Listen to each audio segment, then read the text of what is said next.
right, man, let's get started. Well, I am super excited because I'm sitting here with one of my dear friends, Dan Rike.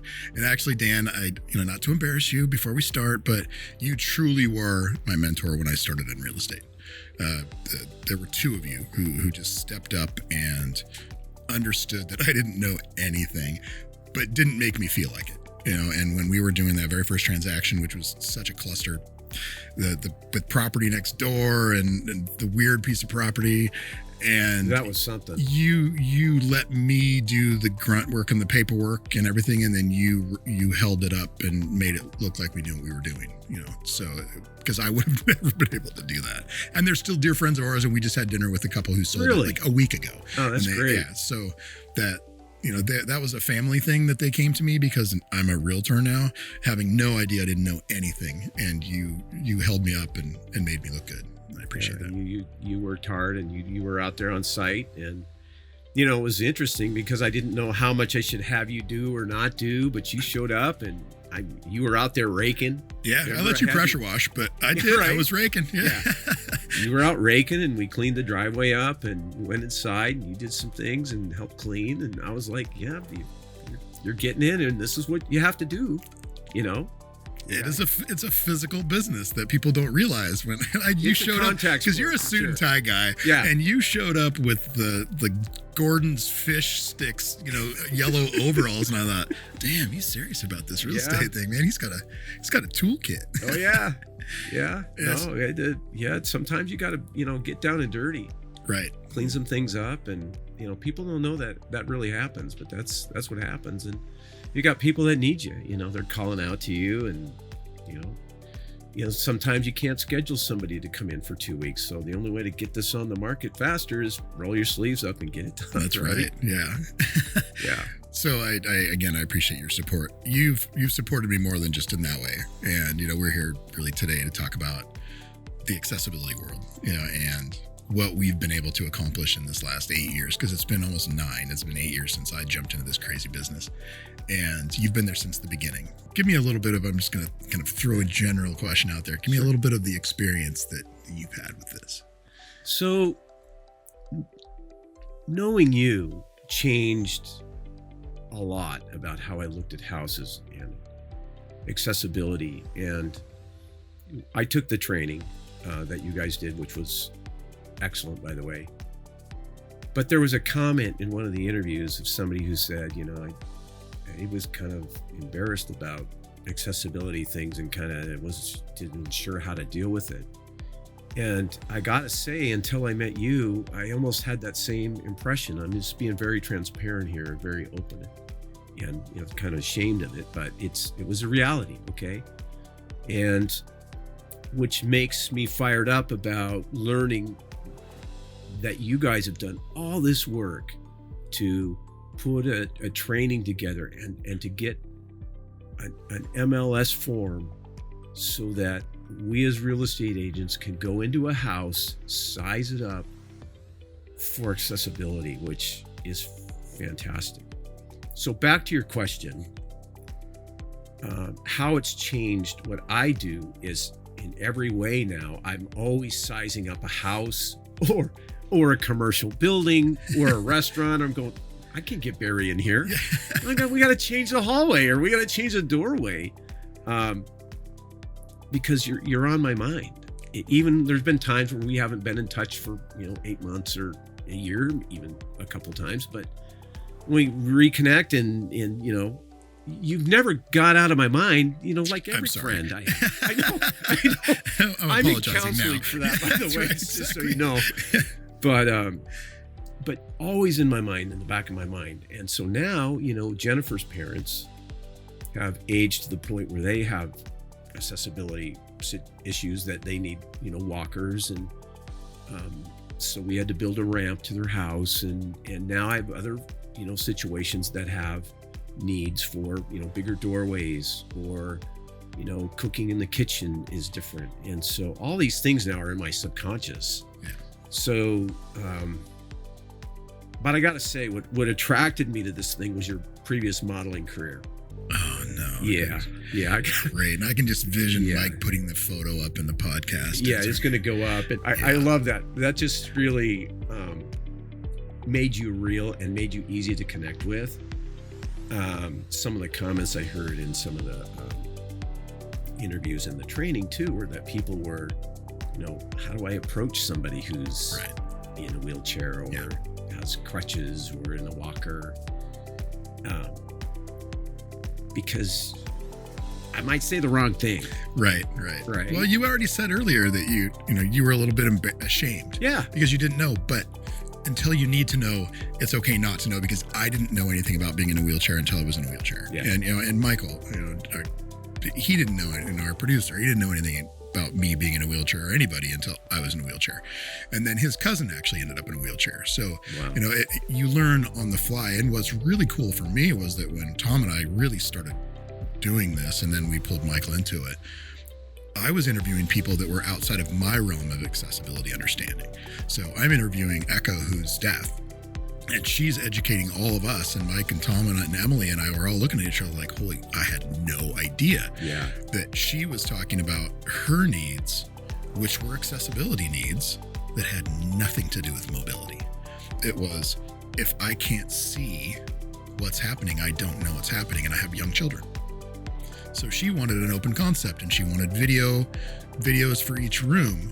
And then on the flip side, I've got, the gentleman we interviewed who is blind, and everything that he does in the world moving is around sound, and he's doing echolocation and snapping his fingers. And he's like, oh yeah, if the room isn't set up in the right way, then I feel blind, or I feel deaf, is what he said. So I've got a deaf woman who said she feels blind if she doesn't have accessibility, and a blind gentleman who says he feels deaf if he doesn't have accessibility. And I just went, okay, this is bigger than I thought. Yeah. Because it's so relative. Now you're learning from walkers. Right. Yeah. So all these things are relative, as you say, to every unique situation. And like you say clearly in the training, every situation's unique. Right. And we try to hone in on that as real estate agents on these clients need this. In fact, just before I came here this morning, I met with a new client who had suffered a stroke. Oh. And he can't use his right arm, and he walks with a limp. And so when we were looking at this condominium, he was talking about the washer and dryer. They're stackable, and he goes, I can't lean down that far, so I would need to get I would want to get one that does the washing and drying at the same time, or once it's done, it's a two-purpose machine, which he has at his current house. So just things like that. Yeah. And then, what heightened my awareness was going through your class and learning about these and being just more acutely aware that there was going to be some needs. And I kind of made it just this flow that was just natural in fact finding. I didn't have to be awkward and go, okay, let me get the checklist down here. And we're going to go through this, and we're going to just find out what your accessibility needs are. So, yeah. So we just casually went through it, and he had a friend with him, and it was a great, a great meeting. Got some things that we need to hone in on. Mm-hmm. That place wasn't going to work out, but now we'll set up a search. See, that's part of the game. It's weeding out all of those properties that aren't going to work because you know what questions to ask. But I want to brag about you a little bit, and I know you hate that. Yeah. But here's a guy that had an accident. His name's Barry Long, and he got up, and he didn't quit. You didn't quit, and you applied yourself. I mean, you do motivational speaking, which you're an absolute inspiration to hear you speak. Thank you. You found the reasons to work through everything and worked hard. You found Tom. You and Tom met up, and that was like a match made in heaven.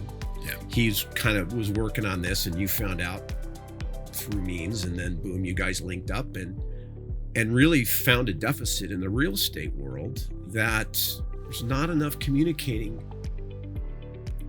And I look back, Barry, if I would have had this form when I first started and I was out doing some listing presentations, I might not have felt so bad about some of these houses that had the chairs that went up the stairway and, Right. and made it obvious that this was accessibility type of features that, had that been there, maybe I wouldn't have felt like that. You know what I mean? Yeah. It's just ignorance. Mhm. You don't know. Education. You just need to be enlightened, educated. So, but you applied yourself, you worked hard, you went through, a lot of obstacles, and you and Tom have got that form put together and accepted and blessed by the MLS, which is not easy. No, that's true. You went hard on that, and I thank you for what you've not only done for us agents, but what you're doing for a much bigger picture.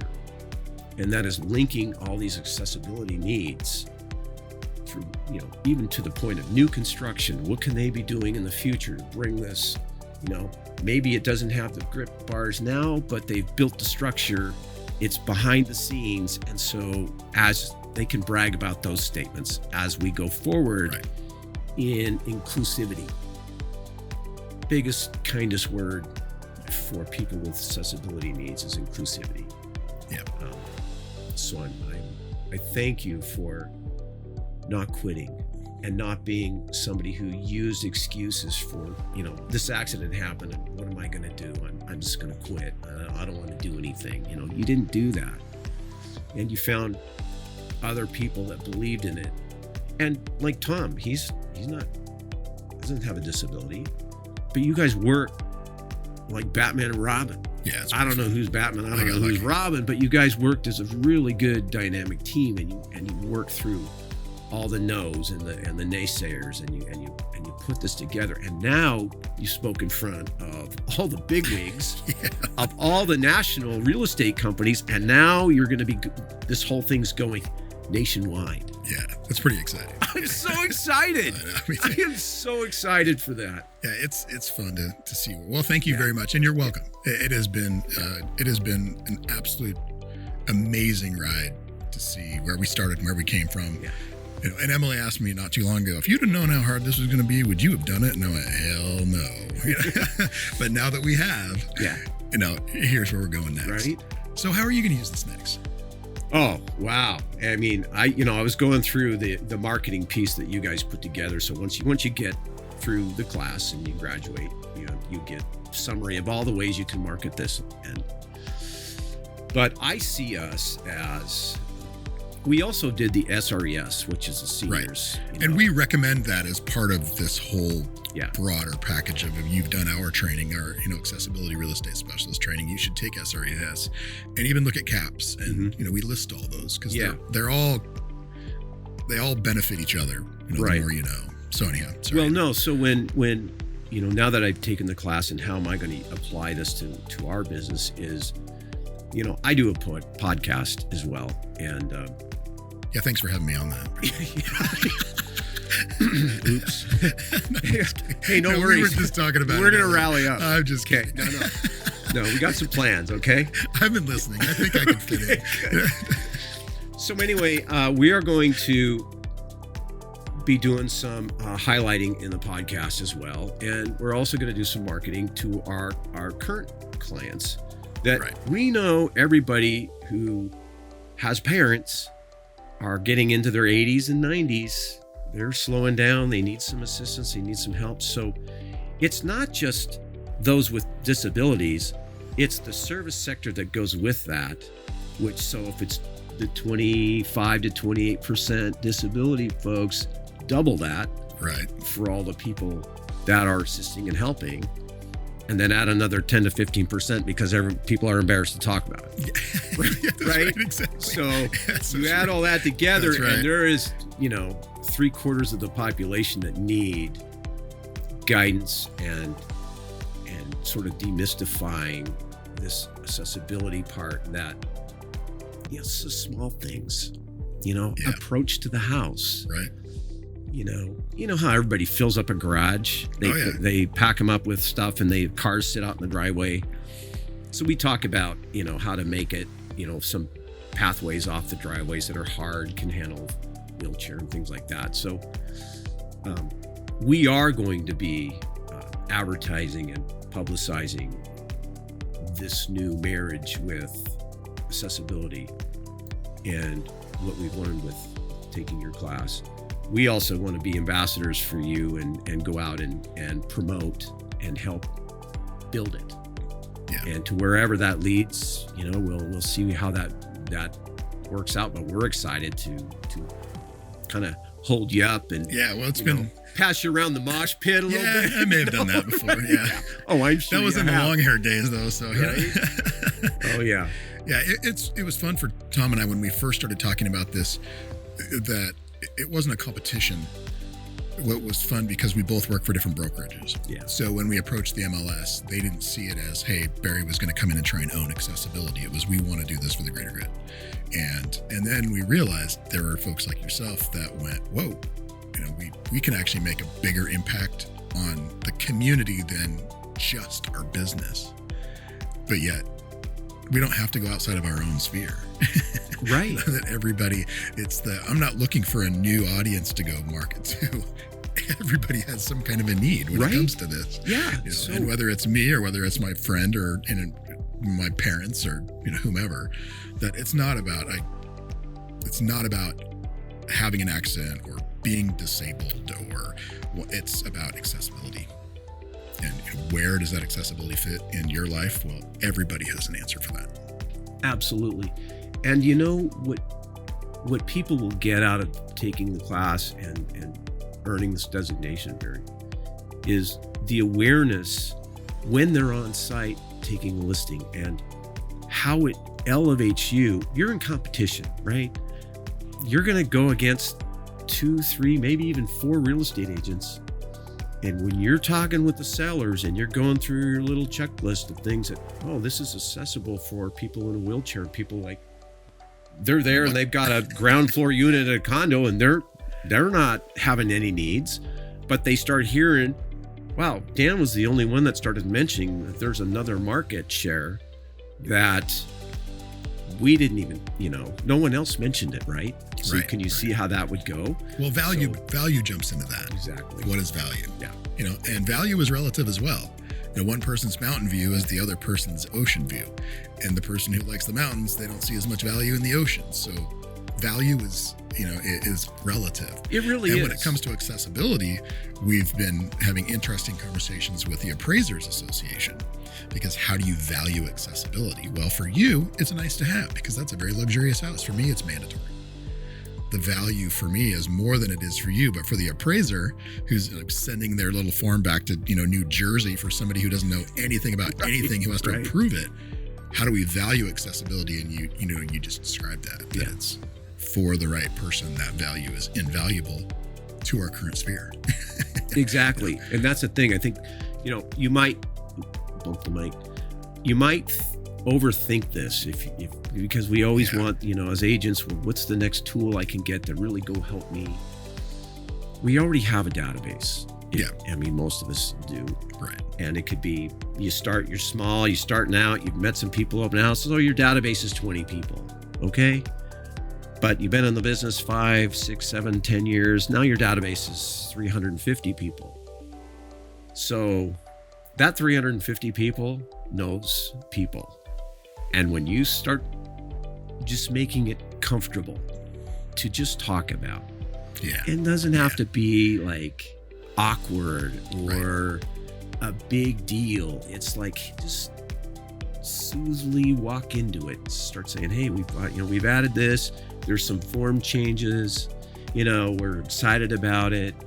Your house might be worth more than you think. Right. There's, the baby boomer generation is going into situations where they're looking for houses possibly like yours, single story. Yeah. Easy approach, from either garage or driveway to inside the house, all those things. What you're talking about is communication. It's basic communication that people are afraid of because of the word disability. Yeah. Which is understandable. I mean, I've been there. We went to interview someone who, quadriplegic. And I'm thinking, wow, we have such different perspectives on things that I've got to rethink what accessibility means to me because it's very different for who I'm about ready to talk to, which is the same for you and me. I mean, you're talking to me, and I ended up getting worried. Okay, I got to make sure I don't say the wrong thing. Right? That's So it's totally natural. It's like, well, how do I not get myself in trouble? Well, we just had a great conversation. And part of it is that, hey, you know what? Do you mind if I ask what happened to you? Because that person might say no. They're not ready to talk about it. You know, so it's a really interesting dynamic that I caught myself in the middle of going, wow, it was a great experience because it reminded me that people get awkward when they see me in the chair because they don't want to say the wrong thing. And only I can be offended. You can't offend me. Only I can allow myself to be offended. And this is a very offensive culture. Yeah, absolutely. I mean, it really is. And I say that as negatively as it sounds, but it's true. Sometimes we have to say the truth, whether it's popular or not. That's right. That's right. So again, it comes right down to communication. Yeah. How do we communicate? And how open are we to communicate? And there's always going to be awkward there, but that's fine. And being willing to take a chance, right? And say, hey, look, here's a guy, like, you know, so you said in your training and in your podcast that I heard some of those other comments about, you know, people walking by, say, hey, can I help you? And, you know, you kind of can register, well, are they being condescending or do they really mean it? Or, you know, I think I'm just going to let them help me, even though I don't need it. Exactly. I mean, I liked how you just, you kind of take it case by case. Right. And I think as I've gotten to know you and I've been less afraid to get to know other people with disabilities because of knowing you. Right. And just like, I'm just like, I don't know if we'll use this on the podcast. Mike might cut this out, but Barry was the most non-handicapped disabled person I've ever met. Remember me saying that? Like, you are so not, your energy, your enthusiasm, your outlook on life. I mean, you almost make it cool. I'm like, wait, can I get one of those wheelchairs? Hey, you know what? I've had kids ask, Mom, can I have one of those? Right? And then the mom's all uncomfortable. And I'm like, sure, kid, come on over. Show you how cool it is. You see a wheelie? Ever crowd surfed? Yeah. I'm cutting all that out. Yeah, so sure.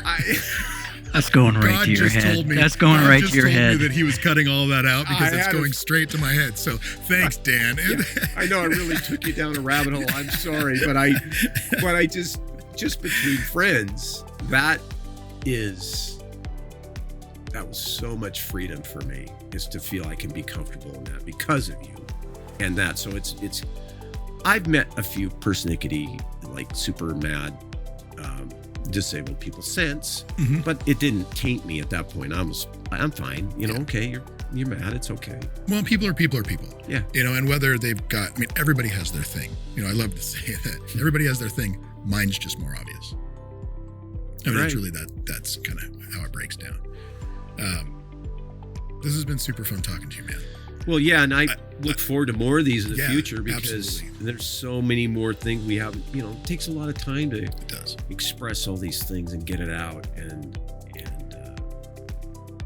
hone in on things that are going to be pertinent for building the bridge. Right.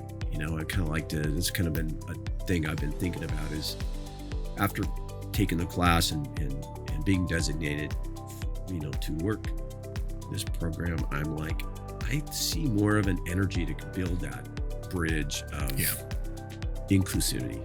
Yeah. And that really, that one word just kind of encompasses it, that it's about being inclusive. Yeah. You know, it's not about the disability, the accessibility, all those other words. It's really about inclusivity. It's me being comfortable and being included in the world around me and you being included. And, you know, that's kind of what it's all about. Yeah. Well, thank you again, my friend. Hey, this was so much fun. It was hanging out and doing this, and even with the peanut gallery in the back, making smart ass comments. You know, it all works, and we will definitely do this again. Absolutely, and I'm glad there's no thunder sound effects. You know, when God's talking, right? Exactly. Thank you, my friend. Thanks, this was Barry. super cool. Yeah. You bet. Awesome, dude. Awesome, dude. That was just the beginning.